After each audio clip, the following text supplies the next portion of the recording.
Bonjour spectateurs, spectatrices de Linox TV. Comme toujours, vous êtes au micro avec Justin Ubawe. Et vous voyez qu'aujourd'hui, je ne suis pas seul. Je suis avec l'invité spécial. Je suis avec l'invité spécial dans la langue française qui est chercheur aussi, qui est amateur dans cette langue. Alors, mais avant d'entamer, de lui donner la parole, laissez-moi vous demander, vous qui ne sont pas encore à la chaîne, qui n'ont pas encore fait le like et le partage, de le faire.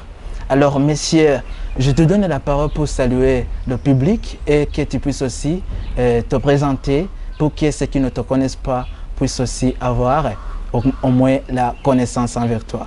Merci beaucoup d'abord. Je vous remercie de comment vous m'avez invité tout simplement ici dans cette émission. Oui. Je suis heureux d'abord d'être avec vous. Et je peux aussi saluer les spectateurs et spectatrices de Linox TV. Oui. Eh bien, je réponds au nom de Tuiseng Prime. Ok, merci. Merci beaucoup, monsieur Tuiseng Prime.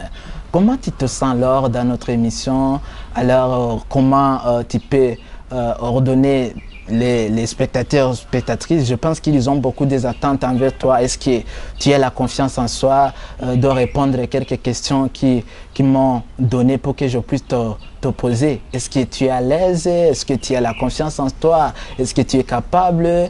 Comment tu te sens? Ok, merci beaucoup. Évidemment, je me sens bien d'être ici. Et comme les attentes, et je suis prêt quand même pour répondre aux questions que vous allez me poser. Oui. Et bien évidemment aussi les spectateurs et les spectatrices de Linox TV. Je pense qu'ils vont gagner pas mal de choses qui se basent sur la langue française parce que c'est la raison pour laquelle je pense que vous m'avez invité pour que je puisse arriver ici. Et d'accord. Merci beaucoup. Alors, nous pouvons entamer avec la première question. Mon cher ami, quand vous êtes chercheur dans cette langue, est-ce qu'il y a des raisons typiques qui t'ont poussé de te lancer dans ce domaine de la langue française?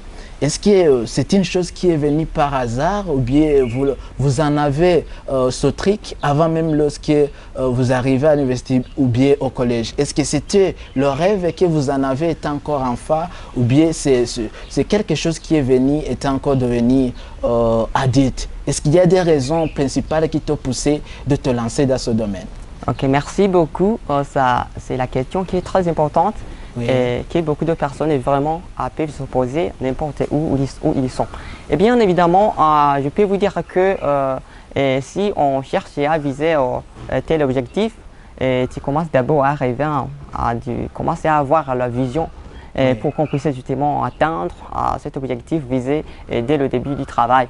Et moi aussi, j'ai eu, je dirais, 4 raisons principales qui m'ont poussé justement à avoir beaucoup d'efforts, de fournir beaucoup d'efforts, de travailler vigoureusement afin d'atteindre cet objectif de parler la langue française. Ou bien, c'est pas moi seulement justement de savoir comment m'exprimer dans la langue française, c'est aussi pour aider les autres, pour qu'ils puissent eux aussi le parler aisément. Et donc, je peux énumérer les 4 parmi les autres.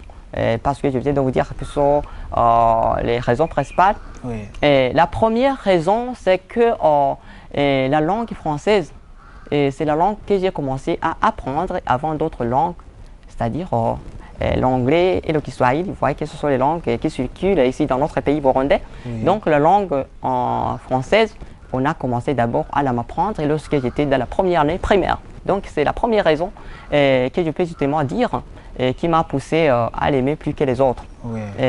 Donc j'ai eu des chances de l'apprendre au début du première année primaire et jusqu'à aujourd'hui. Vous voyez, je n'ai pas arrêté à continuer de l'apprendre et c'est la raison pour laquelle je l'ai aimé plus que ces autres 2 langues qui restent. Oui, d'accord. La deuxième raison que je peux aussi insister pour dire que elle fait partie aussi des raisons qui m'ont poussé à aimer le français plus que d'autres langues. c'est que j'aimais souvent écouter les journalistes de la radio RFI, Radio France Internationale. Et parce que leur intonation, leur prononciation, leur fluidité en s'exprimant lorsqu'ils étaient en train de présenter le journal. Et j'étais vraiment très intéressé, j'étais incité jusqu'à ce que vraiment je devienne une personne qui veut justement les imiter dans leur prononciation, dans leur fluidité, mais aussi dans leur intonation. Est-ce que ça se comprend? Oui, oui. Je pense que je me fais comprendre. Oui. Et la troisième raison aussi qui m'a poussé de continuer justement à accélérer dans la langue française, c'est que j'avais l'intention d'être le journaliste ou bien le professeur ou bien l'enseignant de la langue française. C'est-à-dire être journaliste ou bien être l'enseignant de la langue française va de pair avec les recherches dans cette langue pour être compétent. Pour qu'un jour où tu arriveras dans votre carrière, donc le français vous aidera pour accomplir votre tâche du jour au jour. Est-ce que ça se comprend? Ça se comprend. Et la quatrième raison qui est aussi principale, que je peux ajouter sur ces trois raisons, c'est que justement j'ai voulu garder mon identité. Parler et garder mon identité, ça veut dire quoi? Et après avoir vu que j'ai réussi à l'examen d'État, et après avoir aussi vu que je suis orienté vers le département de langue et littérature française, je disais tiens, si je vais arriver là, c'est le français qui dominera. Je dois alors faire des recherches personnelles qui s'ajouteront sur ce que le professeur nous enseignera. Et par après, je serai compétent. Donc, je pourrai terminer mes études. Et chaque personne aura le droit de m'apprécier une valeur d'une personne qui est compétente dans la langue française pour essayer de me séparer avec les autres qui terminent leurs études sans être capables de s'exprimer dans cette langue française. Bon, je pense que ce sont ces quatre raisons et que je viens de vous dire qui m'ont poussé justement à faire quoi? À chercher du jour au jour en faisant des recherches dans la langue française, en fait que je parvienne justement à m'exprimer pour le moment dans la langue française favorablement. Merci beaucoup, Monsieur Primet. Je pense que les spectateurs et spectatrices de Linux TV continuent à en développer en comprenant les raisons principales qui t'ont poussé d'aimer la langue.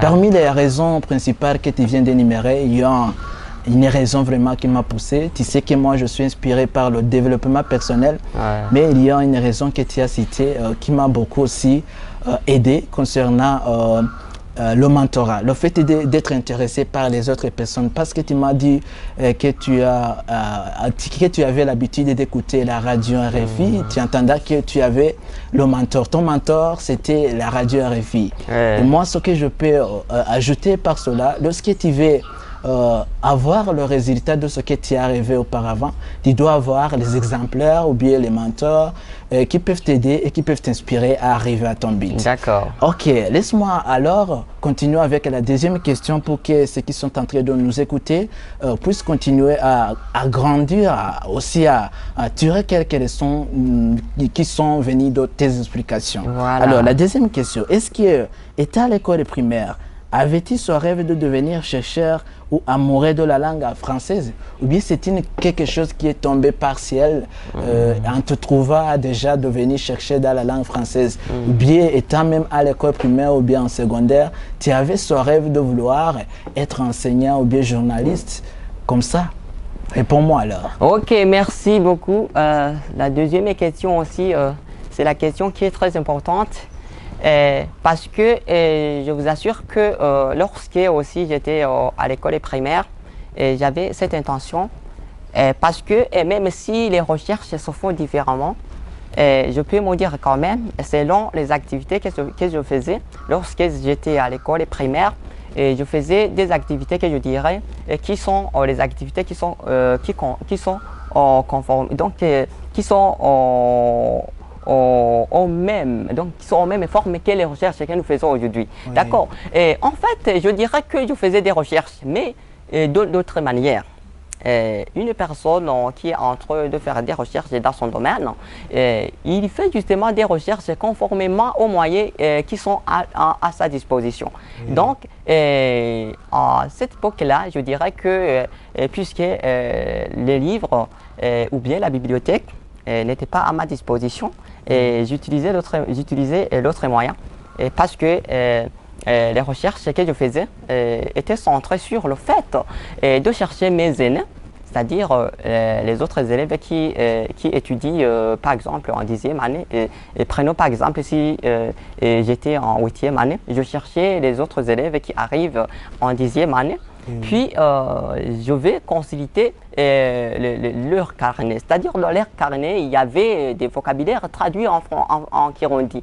Et donc, je reproduisais ces mots, ces termes nouveaux qui sont traduits en kirundi. Et puis, je rentre à la maison et je commence à les assimiler.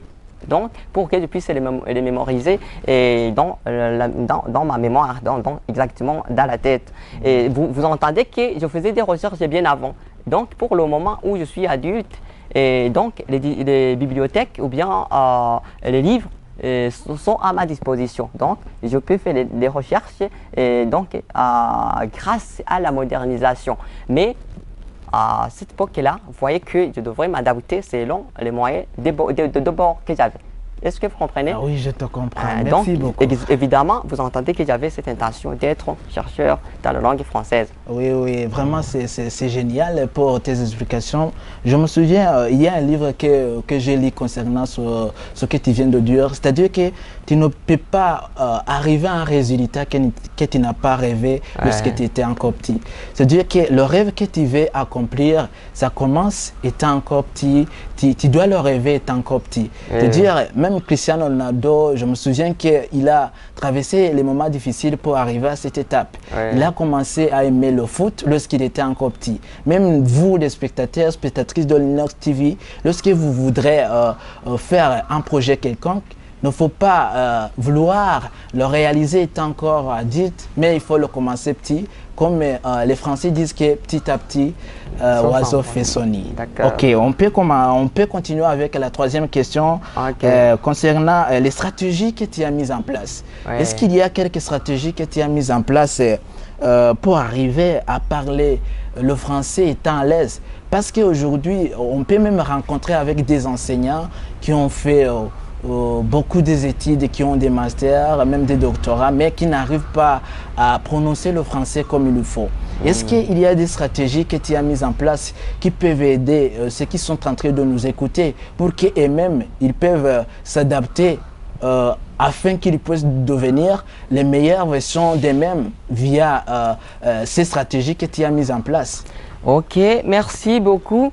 En fait, si on commence l'activité, tu dois élaborer les stratégies que tu dois utiliser pour réaliser ton projet, d'accord? Oui. Et moi aussi, pour atteindre ce niveau sur lequel je suis maintenant, qui me facilite à m'exprimer dans la langue française, mais également qui me facilite aussi à aider les autres à s'exprimer dans cette langue française, j'ai élaboré quand même au moins 4 stratégies, je dirais les stratégies majeures, que j'ai utilisées, que j'ai élaborées, que j'ai mises en place pour que je puisse quand même donc passer dans ce chemin avant d'arriver.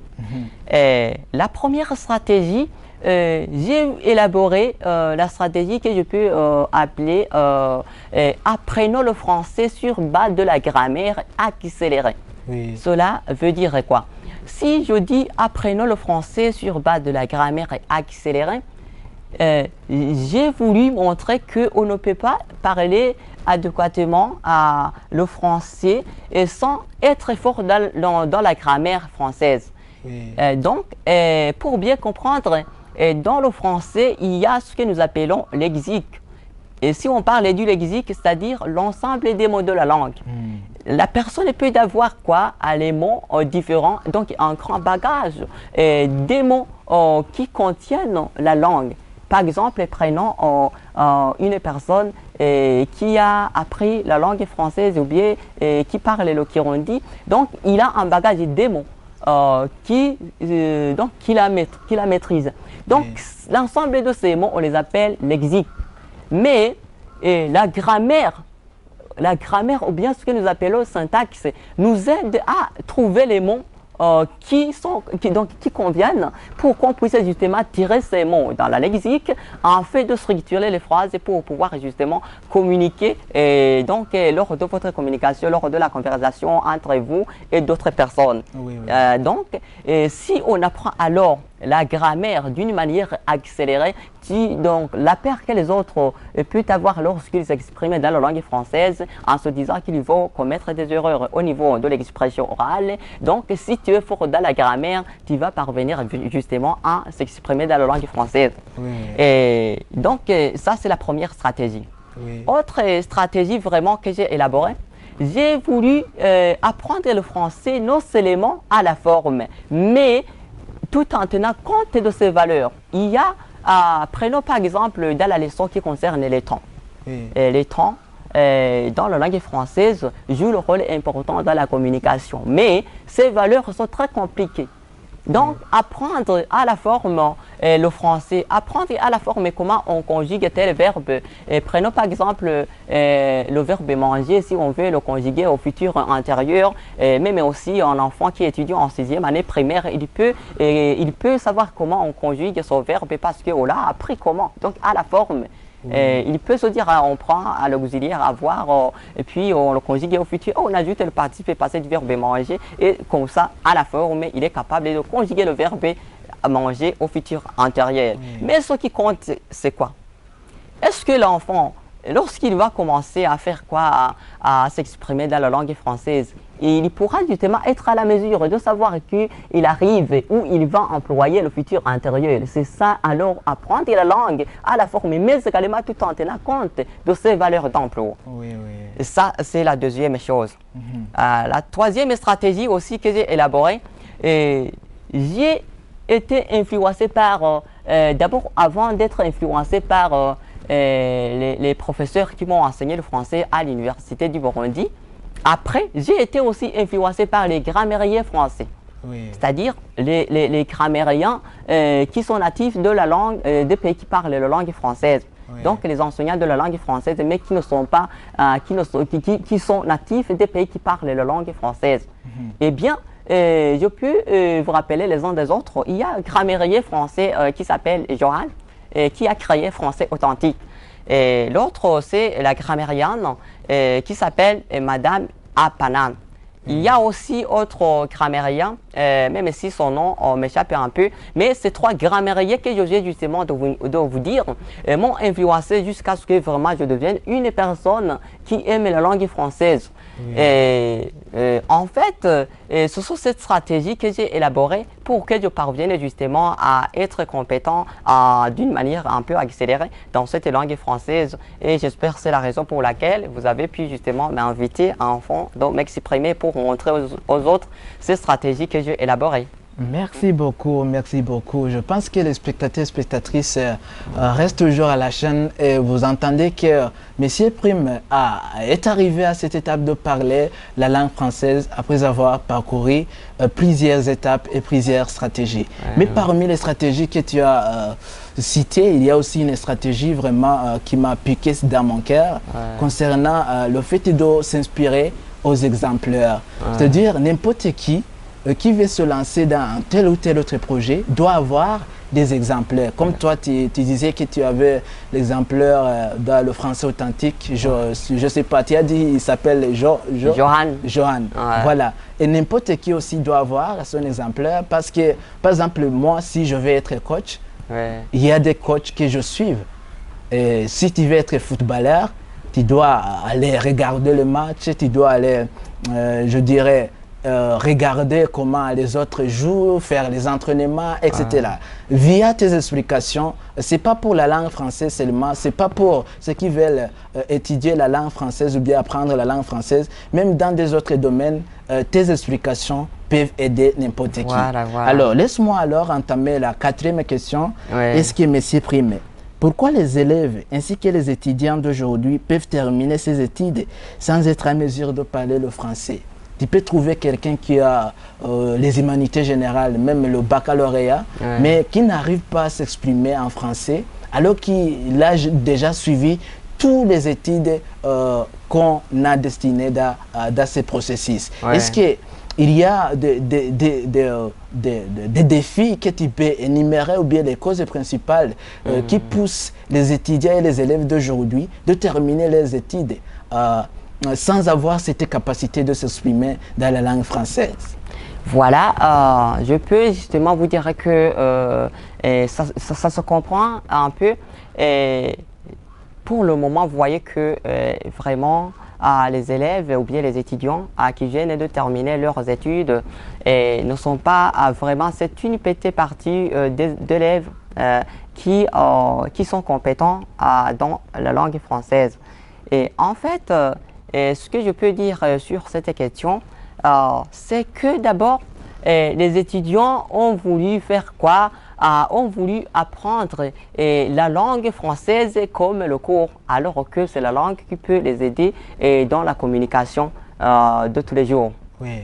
C'est-à-dire que si il faut justement voir que la langue française, c'est la langue qu'on apprend, qui les aide même à apprendre les autres cours qu'on enseigne dans leurs établissements, qu'on enseigne en classe. Et pour le moment, ils pourront justement faire quoi? Changer de comportement. Oui.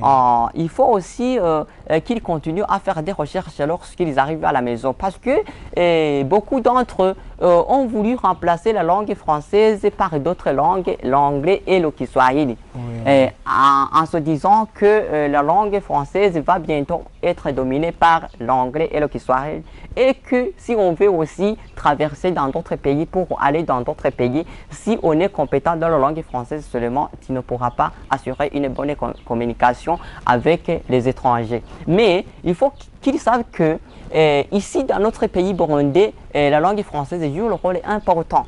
Et donc, au lieu de la considérer comme la langue qu'on apprend comme le cours en classe seulement, il faut qu'ils l'apprennent tout simplement comme un cours aussi qui est utilisé pour accomplir les autres activités étatiques donc, qui circulent dans notre pays du Burundi. Et c'est ça donc que je peux justement dire sur cette question. Merci beaucoup. Vous entendez les spectateurs et spectatrices de l'Inox TV que la langue française, ce n'est pas une langue qu'on utilise seulement en classe, mais c'est une langue qu'on utilise plutôt même dans le quotidien ou bien dans la fonction publique. Vous voyez que nous sommes aussi dans le système francophone ici dans notre pays. Toutes les fonctions publiques se font dans la langue française. Il y a aussi une citation que j'aimerais à maîtriser, si que nos spectateurs et spectatrices doivent maîtriser.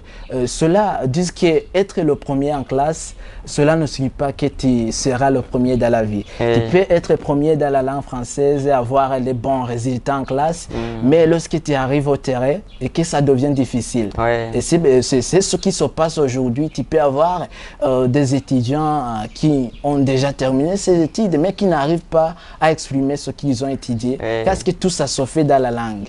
Et tu peux terminer la polytechnique ou bien les mathématiques, mais si tu n'es pas à mesure de t'exprimer dans ce cas, on peut te considérer comme téti, alors que tu connais les choses à la pratique. Mais si tu arrives au terrain, dans la théorie, ça devient difficile. Voilà. Ok, vous venez de dire ça, je me rappellerai du jour où on était en train de faire l'interrogation, et j'ai mis aussi consulter dans les livres pour faire des exercices pour que je sois compétent dans cette langue française.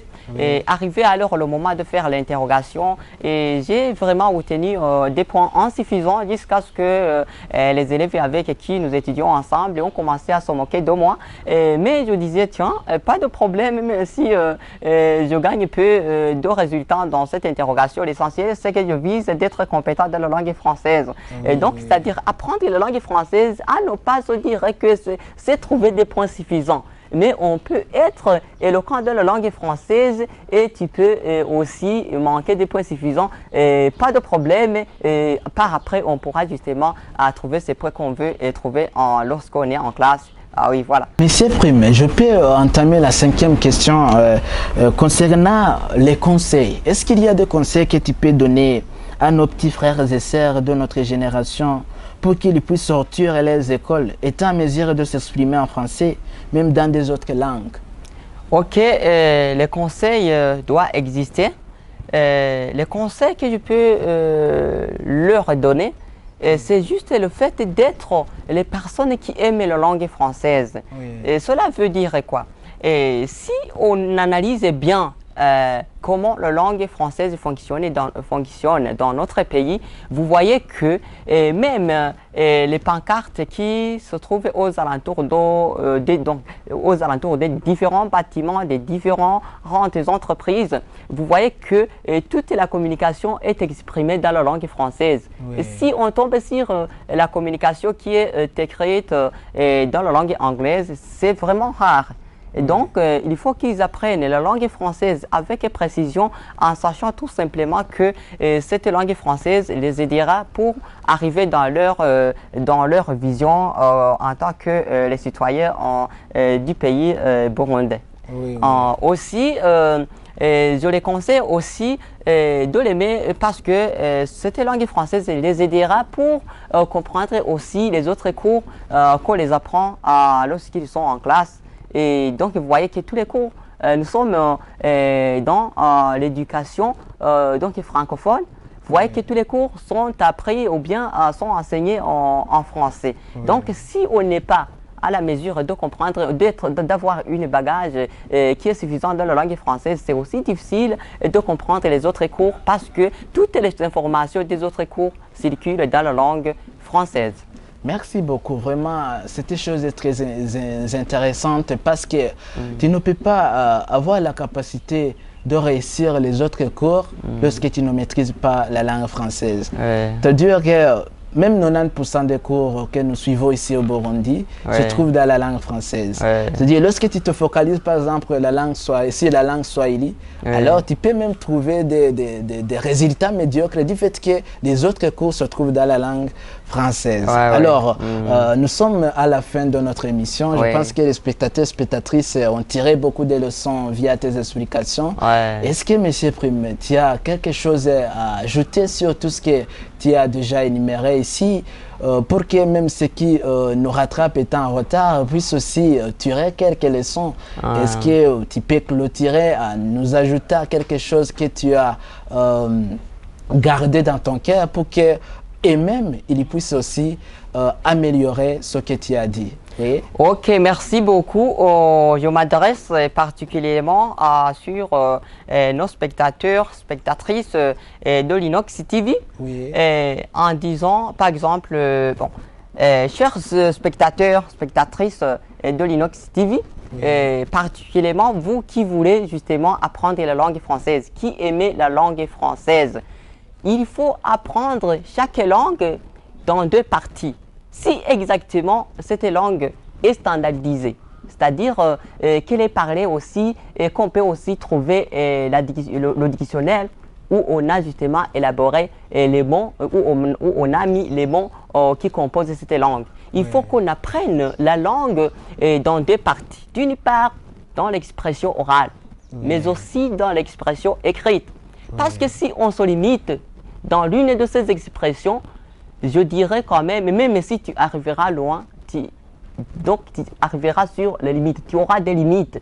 Et tu pourras être développé dans l'expression orale, mais si tu abandonnes l'expression écrite, ça aussi pour arriver loin, donc ça leur coûtera les yeux de la tête. Donc ça leur coûtera très cher pour qu'ils puissent justement s'épanouir de difficultés dans lesquelles ils seront.